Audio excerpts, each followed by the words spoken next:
उस तो बाद तुस साडे चैनल नू चाड़ी आओ। अस्सलाम वालेकुम दोस्तों, असां वेले ब्लॉग अण धोतियां बलाई वेदे पैने जमीनल मुँह धोता कोई नहीं ते हट्टी दे सिर होए खड़े हैं। और उस तो बाद तुहाडा बेड़ा तार जाए हट आ मियाँ तुहानू मैं रसगुल्ले भी खाइंदा पियां। ए जिन्हां नू बगैर पैसे तो हाथ नहीं लावना।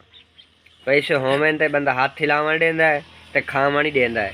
पैसे ना होवन तो ए बंदा नालू इन्हां दे लगन ही नहीं देंदा। ये बिल्कुल सही गल है।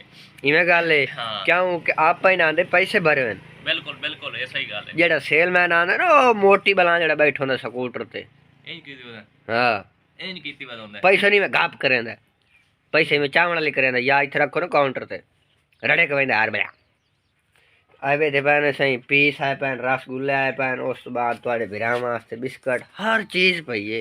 इस दुकान ते आमना है तो पैसे लाए ते आमना इवें नहीं आमना।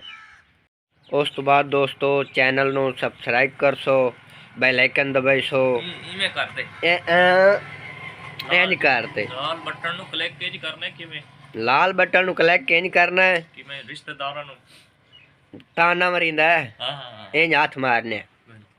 उस तो बाद तुस साडे चैनल नू चाड़ी आओ असां वा तुहानू हर शय इं खवाई असां जे खा संगो ता ए ना खावणी के हाँ मोबाइल की थुकासो। अच्छा उस तो बाद मियाँ मेहरबानी करो चैनल नू सब्सक्राइब करो और उस तो बाद कोई अगर चढ़ांदा कोई इंतजाम बने सलाम हो गए सलाम।